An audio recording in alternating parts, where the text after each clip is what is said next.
Bien. Bonjour à tous et à toutes, ou à toutes et à tous.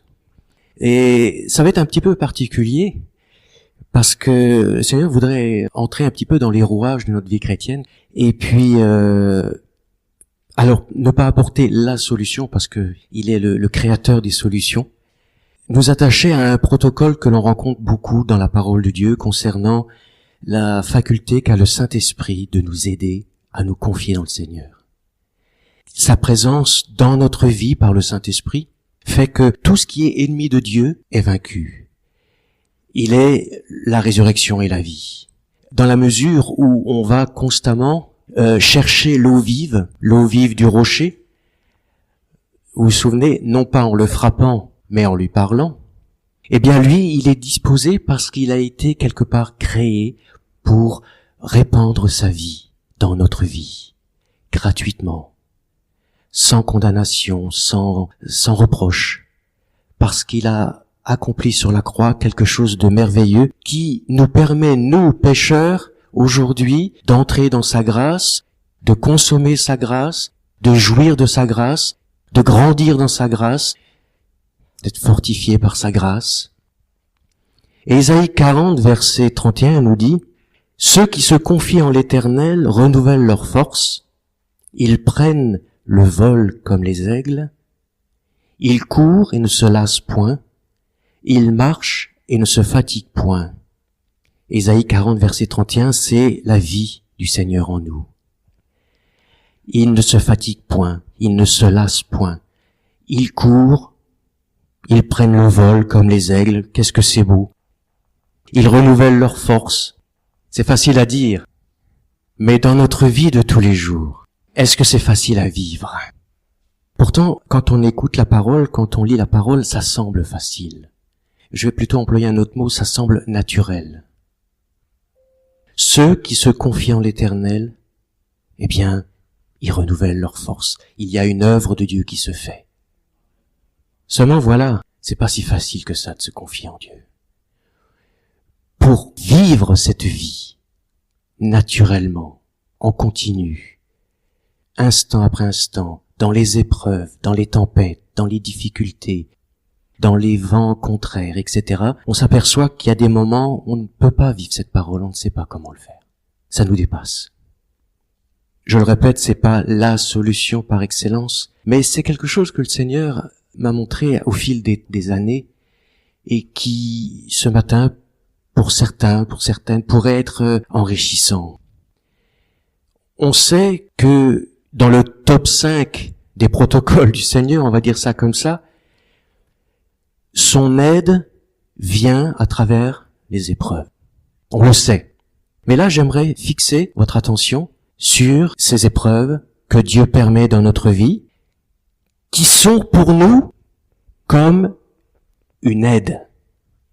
C'est pas un jugement, c'est pas une punition, c'est pas quelque chose qui vient pour nous contrarier, c'est pas quelque chose qui vient du diable parce que Dieu ne s'occupe pas de nous. Non, c'est quelque chose que Dieu permet pour nous aider. Et pour nous aider à quoi, frères et sœurs? À nous confier en lui, à nous abandonner en lui. Et vous allez voir l'endroit précis de nos vies qu'il veut traiter pour que l'on puisse nous abandonner à lui. C'est la grâce de Dieu, c'est lui qui fait tout à merveille, c'est lui qui nous aide, et si on ne peut pas se confier dans le Seigneur, il n'y a rien de mal à ça. Je veux dire, il y a des moments, j'ai dit, Seigneur, je ne peux pas me confier, des fois même je ne veux pas. Mais ça, il faut pas que ça dure trop longtemps. Mais je ne peux pas, voilà, je ne peux pas. Ce vent est trop fort, je peux pas. Mais si le Seigneur nous dit que en lui nous pouvons toutes choses, ça veut dire que c'est à lui de créer le facteur essentiel, la solution qui va faire que naturellement cette confiance va venir et qu'elle viendra en progression de plus en plus. Et nous nous apercevrons que au fil du temps, eh bien, il y a des épreuves qui ne touchent plus. Cette confiance qui viendra plus naturellement, etc., etc. C'est l'œuvre du Saint-Esprit, elle est tout à fait normale. L'épreuve fortifie. On va pas rentrer dans qu'est-ce que les épreuves, on en parle déjà assez, c'est pas le sujet. Les épreuves produisent la persévérance, La persévérance conduit à la victoire dans l'épreuve, et cette victoire nourrit l'espérance. Et l'amour de Dieu répandu dans nos cœurs par le Saint-Esprit nous soutient. Voilà, on a fait le tour. Les souffrances du présent, nous dit la parole, sont nécessaires pour la gloire à venir. Les épreuves actuelles servent à manifester la vie de Jésus en nous. La Bible rajoute à chaque fois que nous ne sommes pas seuls dans nos combats et dans nos luttes. On pourrait prendre l'image excellente des amis de Daniel dans la fournaise, où l'ange de l'Éternel marchait avec eux dans la fournaise. Voilà, ça c'est notre vie. Dieu a permis la fournaise, il a permis l'épreuve pour un but, et on voit là l'ange qui marche avec eux. Christ marche avec nous dans nos épreuves. Qu'on le voit pas, il marche avec nous, c'est sa promesse. Et je dirais qu'il est d'autant plus présent que la souffrance se fait sentir. Il est là, il est présent. Si on le cherche à le voir avec nos yeux charnels, on le verra pas. Mais si on cherche à le voir avec nos yeux spirituels, on le verra dans notre vie, marcher avec nous. Et il fera en sorte que l'épreuve touchera uniquement ce qu'elle doit toucher et que rien de nos vies ne sente le brûler, comme les amis de Daniel, vous vous souvenez, les vêtements ne sentaient même pas la fumée. C'est extraordinaire. C'est son œuvre à lui. Ceci étant dit, j'aimerais qu'on lise ensemble maintenant 2 Corinthiens chapitre 12. 2 Corinthiens chapitre 12 à partir du verset 7. C'est l'apôtre Paul qui parle quand il parle de ses faiblesses et de la force de Dieu qui s'accomplit dans sa faiblesse. C'est très intéressant. À cause de l'excellence de ses révélations, je lis dans la version Colombe, « Et pour que je ne sois pas enflé d'orgueil, il m'a été mis une écharde dans la chair, un ange de Satan pour me souffleter, pour que je ne sois pas enflé d'orgueil. 3 fois j'ai supplié le Seigneur de l'éloigner de moi, et il m'a dit, « Ma grâce te suffit, car ma puissance s'accomplit dans la faiblesse. » Je me glorifierai donc bien plus volontiers de mes faiblesses, afin que la puissance de Christ repose sur moi. C'est pourquoi je me plais dans mes faiblesses, pour que la puissance de Dieu agisse en moi et me soit accordée abondamment. On voit bien qu'on est dans une autre façon de voir l'épreuve, de voir la difficulté. C'est quelque chose de très positif spirituellement, de très nécessaire. Et on a eu, nous aussi, la révélation de la révélation. On a eu la révélation de Jésus-Christ. On a eu une révélation extraordinaire. Et j'aimerais changer, non pas la parole de Dieu, mais l'expression « il m'a été mis une écharde dans la chair, un ange de Satan pour me souffleter », etc. Et on va dire pour nous, c'est la même expression quelque part, il a été permis dans ma vie, hier, avant-hier, une difficulté qui ne s'en va pas, une épreuve qui persiste, une faiblesse que je traîne avec moi. Il a été permis que je sois dans la tempête, que quelque chose me bouscule, quelque chose m'affaiblisse, quelque chose qui me donne l'impression que je ne suis plus en forme spirituellement. Il a été permis que Dieu fasse quelque chose dans ma vie qui ne correspond pas à ce que moi je pense comme étant quelqu'un rempli du Saint-Esprit. Parce que quelqu'un rempli du Saint-Esprit, il ne peut pas vivre de faiblesse. Il est au-dessus des nuages, il guérit tout le monde, il amène tout le monde à l'église, il prie sans arrêt, jour et nuit. Pas vous? Et puis, dès qu'il ouvre la bouche, il y a 3000 âmes qui se convertissent. Ça, c'est quelqu'un rempli du Saint-Esprit. Alors oui, ça en fait partie. Mais là, on parle de l'apôtre Paul qui est rempli du Saint-Esprit.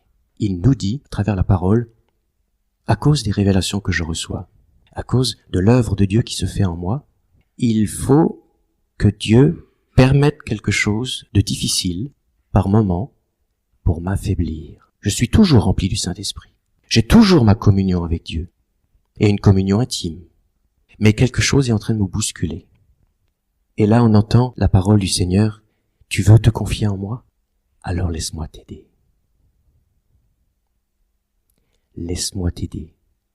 Il faut que je t'affaiblisse, parce que si je ne t'affaiblis pas, tu vas t'enorgueillir, mais tu vas aussi utiliser tes propres forces pour croire que c'est par tes propres forces que tu peux vivre ta vie chrétienne et que tu peux grandir en moi. Alors que les révélations que je te donne, les bénédictions que je te donne, c'est pour ma gloire. Mais l'homme a cette faculté fâcheuse de s'attirer la gloire de Dieu à lui-même. Et de croire surtout que c'est par ses propres forces, par ses propres... Allez, je provoque encore un petit peu. Par ses propres prières, que c'est par ses propres temps de prière qu'il va prendre, qu'il va réussir quelque chose. Attention, il faut prier, bien sûr, mais vous avez compris ce que je veux dire. De ne pas se confier dans ces choses-là, parce que c'est se confier dans la chair. Maintenant, si le Seigneur nous demande de prier jour et nuit, allons-y tous ensemble. Comprenez? Il faut que je t'affaiblisse, pour ne pas que tu mettes ta confiance en toi-même. Parce qu'il y a un danger. Et si l'apôtre Paul a été sujet à ce danger, à plus forte raison nos vies. Nous sommes orgueilleux par nature, et nous nous attirons la gloire par nature. Et par nature, nous croyons que c'est par nos propres forces que nous arrivons dans les choses spirituelles, que c'est par nos propres sagesses que nous comprenons les choses spirituelles. C'est par notre propre nature? Non, non. C'est parce que Dieu est en nous. C'est parce que c'est lui qui nous donne sa lumière. C'est parce que lui est fort en nous. C'est pour ça que nous nous tenons debout. Et si nous sommes fidèles, c'est pas parce que nous sommes forts, c'est parce que lui est fidèle. Et si moi je me tiens devant vous en train de prêcher l'évangile, c'est pas parce que j'ai réussi quelque chose dans ma vie, c'est parce que Christ vit en moi. C'est tout. Et c'est fantastique. On avance un peu. Je veux t'aider à te confier. Alors il faut que je touche quelque chose qui est fort en toi et qui doit s'affaiblir pour que tu puisses te confier et t'abandonner au Saint-Esprit de plus en plus naturellement. On continue avec Romains 8 cette fois-ci, au verset 28. Nous savons du reste que toute chose coopère au bien de ceux qui aiment Dieu, de ceux qui sont appelés selon son dessein, car ceux qu'il a connus d'avance, il les a aussi prédestinés à être semblables à l'image de son Fils, afin qu'il soit le premier-né d'un grand nombre de frères. Et ceux qu'il a prédestinés, il les a aussi appelés, et ceux qu'il a appelés, il les a justifiés, et ceux qu'il a justifiés, il les a glorifiés. L'homme, il n'intervient pas là. C'est l'œuvre de Dieu. L'homme ne peut absolument pas intervenir dans l'œuvre de Dieu, mais il essaye. Il essaye par tous les moyens. C'est pour ça qu'il faut une aide précieuse. Il les a appelés, il les a justifiés, il les a glorifiés. Mais le même Paul qui disait « je me plais dans mes faiblesses » va dire « attention, ne comprenez pas mal mes paroles. Toute chose concourt au bien de ceux qui aiment Dieu. Toute chose, même les difficultés, même les épreuves, les vents contraires, les hommes qui sont dans votre entourage, méchants, qui vous en font voir. Toute chose concourt au bien de ceux qui aiment Dieu. Tous ceux et celles qui vous frappent sur la joue gauche, votre faiblesse, vos manquements, tout concourt pour que Dieu puisse se glorifier à travers toutes ces choses et faire que son nom soit adoré, soit illuminé par nos vies, par nos cœurs. Toutes les fournaises, les tempêtes qui viennent nous bousculer, qui viennent un petit peu perturber notre vie, c'est pour notre bien. Est-ce que vous êtes d'accord avec la parole? Encore une fois, c'est le même apôtre qui parle. Alors, on n'aime pas ces choses, mais on sait que ces épreuves vont toucher, ces difficultés vont toucher quelque chose qui est dur en nous, je le répéterai encore, quelque chose qui va nous affaiblir pour que l'on puisse nous confier en celui qui est notre force d'une manière plus facile. Paul nous dit que il nous a prédestinés, il nous a appelés, Il nous a justifiés, il nous a glorifiés. Que dirons-nous donc à ce sujet? Si Dieu est pour nous, qui sera contre nous? Et dans ce qui sera contre nous, c'est pas seulement nos ennemis, c'est aussi nos faiblesses, c'est aussi nos épreuves. Qui sera contre nous? C'est les vents contraires que l'on rencontre, c'est notre caractère quand il vient s'imposer. Mais ces choses concourent à notre bien dans la mesure où nous nous plaisons d'une certaine manière dans nos faiblesses. Pas pour nous y habituer, bien sûr, mais en sachant que Dieu veut se glorifier en dominant ces choses et en faisant en sorte de vivre sa vie en nous et à travers nous. Je veux vous aider à vous confier en moi. Et les moments difficiles que vous traversez servent à cela. Je veux vous apprendre à vous abandonner. Et dans la mesure où plus vous vous abandonnerez, plus ma vie sera épanouie en vous. Parce que tant que vous êtes fort, je suis faible. Mais dès que vous serez faible, je serai fort. Et de plus en plus fort. Vous comprenez l'objectif profond, l'endroit que Dieu veut toucher en nous à travers les épreuves, les difficultés, à travers les tempêtes, à travers les mers rouges qui ne s'ouvrent pas. On est devant des mers rouges, il y a des ennemis derrière, et devant, il y a notre impossibilité de traverser, d'avancer. On peut pas aller de l'avant, quelque chose nous bloque. Si c'est pas une mer rouge, c'est un Goliath qui nous effraie, qui nous empêche de continuer. Exode 14, verset 13. Nous sommes à la mer Rouge. Et nous sommes dans cette situation où on ne peut pas reculer, on ne peut pas avancer. Quelque chose nous bloque. Un ennemi extérieur, un ennemi intérieur, quelque chose nous bloque. Mais on sait que toute chose concourt au bien de ceux qui aiment Dieu. Donc, c'est à ce moment-là que Moïse nous dit, et qu'à travers Moïse, c'est Jésus qui nous parle. Soyez sans crainte. Restez en place. Ça, c'est le plus difficile. Et voyez comment l'Éternel va vous sauver aujourd'hui. Car les Égyptiens que vous voyez aujourd'hui, vous ne les verrez jamais plus. L'Éternel combattra pour vous et vous gardez le silence. L'Éternel combattra pour vous, mais comment peut-il combattre pour nous si nous combattons à sa place? Vous comprenez pourquoi il doit nous affaiblir? Pour le laisser combattre à notre place. Moi, une mer rouge qui m'empêche de passer, je me fabrique un navire.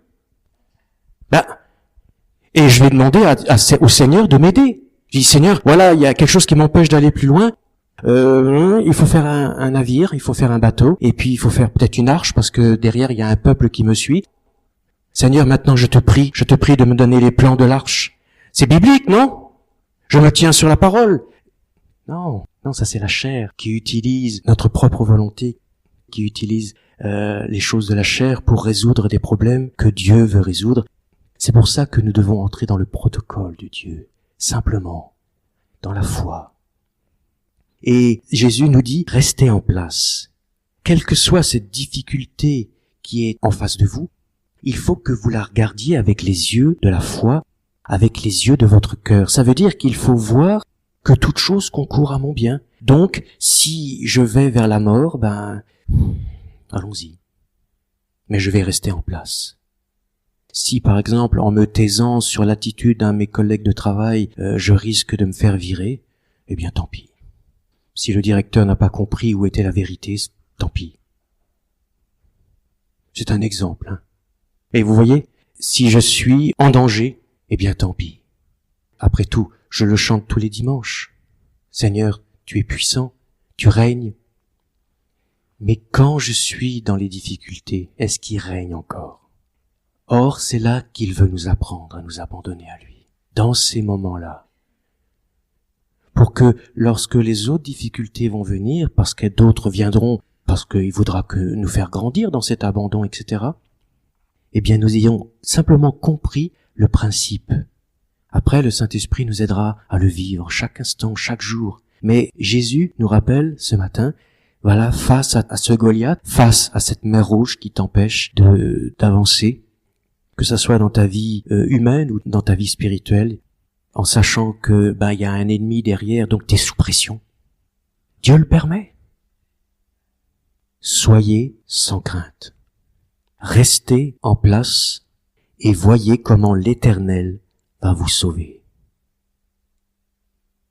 Cette pensée m'a été donnée il y a plus de 10 ans maintenant. Je priais, tout d'un coup je sens sur mon esprit qu'il me propose de méditer sur la tempête avec les disciples dans la barque. Et puis j'étais justement dans un moment difficile. Tu es bien d'accord avec moi, Seigneur, si je viens te bousculer un petit peu pour dire, mais Seigneur, tu ne t'inquiètes pas de ce que nous périssons, tu t'inquiètes pas de ce que je sois dans la difficulté. Donc c'est biblique, je viens te réveiller, j'attends que tu viennes me sauver, j'attends que tu viennes me donner raison, j'attends que tu viennes me justifier. Et puis là, son esprit tout de suite a éclairé le mien, en me disant, non, c'est pas du tout ça. Quand les disciples disent, tu ne t'inquiètes pas de ce que nous mourrons, de ce que nous périssons, Jésus dit, non, je m'inquiète pas parce que c'est exactement ce que je veux. C'est exactement ce que je cherche. Que tu périsses à tes propres forces.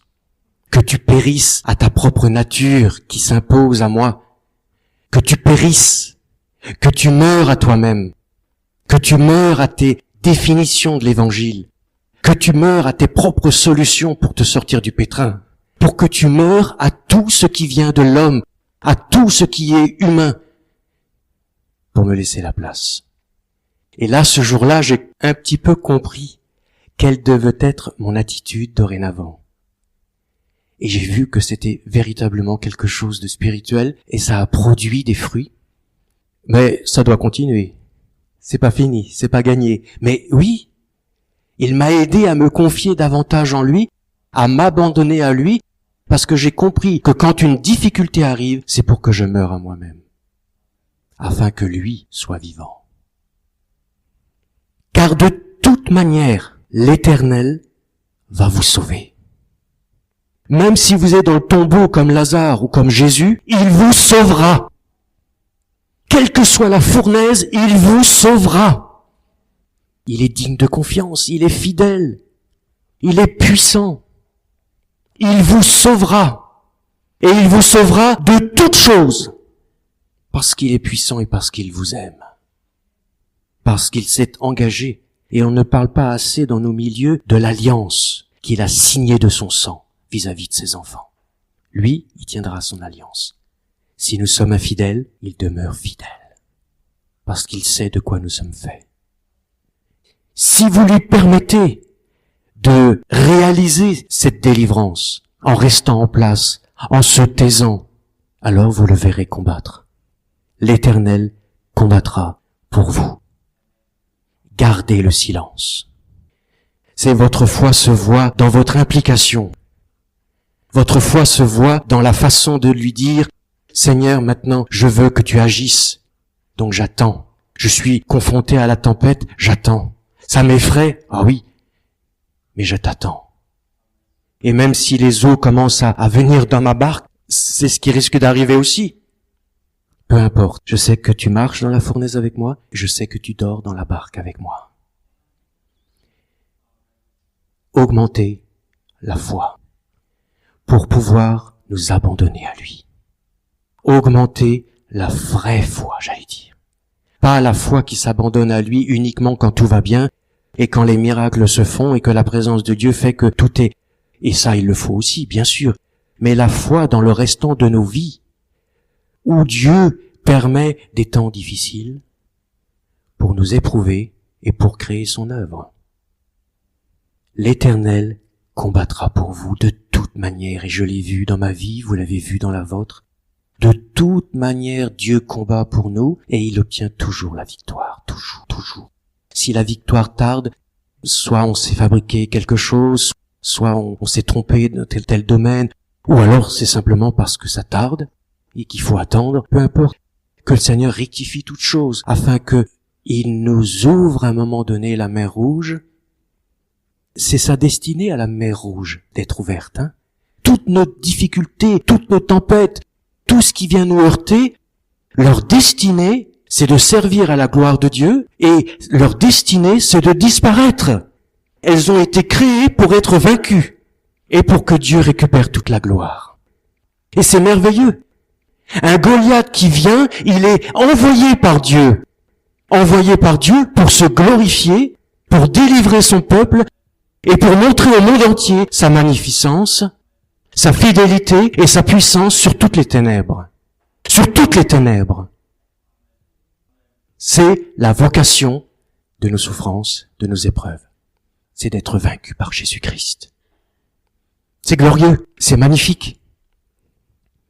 En comprenant ce principe divin, ça nous aide à traverser, à l'apprendre. Ça nous aide. Exode 14, cette fois-ci, versets 21 et 22. L'aboutissement de toute chose, c'est lorsque Moïse étendit sa main sur la mer. C'est pas Moïse qui est puissant. Moïse a simplement obéi. C'est Dieu qui est puissant et qui après va refouler la mer toute la nuit par un puissant vent d'est.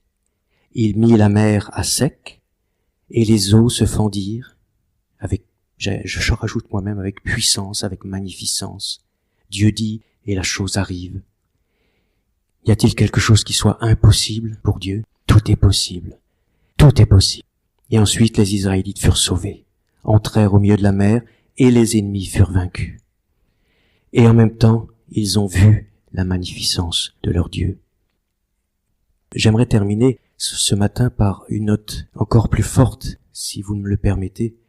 Moïse aurait pu se dire, c'est moi qui suis fort. Dieu m'a dit d'étendre la main. Donc j'étends la main et après je fais comme je le pense. Ça aurait pas marché. Et pourtant Dieu lui a dit d'étendre la main. Mais la mer Rouge ne serait pas ouverte. Je dis ça parce que il faut faire attention de ne pas invoquer la parole de Dieu n'importe comment lorsque nous sommes dans les difficultés. Et c'est pas parce que nous nous reposons sur elle ou sur un verset biblique que forcément Dieu sera avec nous. Là encore, il faut pas que ce soit notre vieille nature qui utilise la parole pour être forte par elle-même. Là encore, c'est subtil. Et que même quand Dieu nous donne une parole, c'est à lui de l'accomplir. Et nous, de rester dans le silence. Ce silence de la foi qui, tôt ou tard, verra cette parole s'accomplir. Quand Dieu voit que il n'y a que lui qui puisse sauver, parce que l'homme, quelque part, se glorifie de son impuissance, alors il prend le relais. Il prend le relais et il se glorifie. Et il va, à ce moment-là, dans nos vies, refouler l'adversaire, il va refouler nos difficultés, nos impossibilités, il va refouler nos incapacités, il va refouler notre caractère, il va refouler notre chair, il va refouler notre maladie, il va refouler tout ce que le diable ou les circonstances ont mis en place pour s'imposer, pour nous empêcher de continuer notre marche. Et s'il faut passer toute la nuit pour cela, il le fera, afin que nous soyons libérés. Alors, pour ce faire, il va toute la nuit souffler par un puissant vent d'est. Je termine par cette note. Il va souffler dans nos vies son Saint-Esprit. Le Saint-Esprit, ce vent impétueux qui va entrer dans nos vies, autour de nos vies, et qui va réaliser la volonté du Père. D'une manière puissante, définitive. Parce que la touche finale à toute chose, c'est que nous puissions nous mettre en retrait pour laisser la place au Saint-Esprit. C'est à lui. C'est lui qui a été mandaté pour nous conduire dans la vérité. C'est lui seul qui est capable d'aller près du Père, de prendre ce qui est en Dieu et de nous l'amener. Lui seul est capable de disposer les cœurs, les circonstances pour que nous allions de l'avant. Lui seul, quand nous sommes confrontés aux puissances des ténèbres, a le pouvoir de chasser les ténèbres par un vent, encore une fois, par sa puissance, pour laisser après le calme et puis la lumière. C'est lui. C'est lui qui était à l'origine, lors de la création du monde, lorsque Dieu dit que la lumière soit. Le Saint-Esprit qui était à la surface des eaux eh bien, il a pris cette parole et il l'a accomplie. C'est sa mission d'accomplir la volonté de Dieu. C'est pour ça qu'il ne faut pas adorer le Saint-Esprit, ni dans nos chants, ni dans quoi que ce soit. Dieu seul doit être adoré. Je ferme la parenthèse. C'est lui et lui seul qui bâtit la maison de l'Éternel. C'est lui. C'est lui qui va venir dans nos vies quand le besoin s'en fera sentir et qui va ouvrir toutes les mers rouges qui doivent s'ouvrir, que son nom soit vraiment béni. J'espère avoir pu témoigner de ces quelque chose comme il le fallait. Que le Seigneur vous bénisse, qu'il nous montre à tous comment progresser, comment nous confier davantage en lui pour qu'il puisse davantage œuvrer, qu'il puisse avoir la première place, qu'il puisse régner dans nos vies, régner comme il est digne de régner par sa puissance, par sa majesté et par sa lumière. Amen. Soyez bénis. Seigneur, nous nous confions en toi parce que nous pouvons le faire. Et à la fois, nous espérons que tu nous aides à nous confier davantage. Nous avons besoin de toi, en tout cas, ça c'est sûr. Nous avons besoin que tu œuvres. Nous avons besoin d'être au bénéfice de ta grâce, de ton œuvre. Et toi, eh bien toi, tu as besoin qu'on accepte. Toi, tu as besoin qu'on accepte ce chemin. Parce que c'est un chemin de victoire, de progression, de croissance spirituelle, de guérison. Merci Seigneur, merci vraiment de nous aider, vraiment de venir en nous profondément, puissamment, afin que tout soit réuni pour que tu puisses te glorifier. Jésus, nous avons besoin de ta grâce, besoin de disparaître pour que ton esprit te fasse apparaître. Au nom de Jésus-Christ. Que ton nom soit béni au siècle des siècles. La louange, la gloire, la puissance revient à notre Dieu alors que ton nom soit sanctifié. Que ton règne vienne et que ta volonté soit faite dans nos cœurs, dans nos vies. Au nom de Jésus-Christ.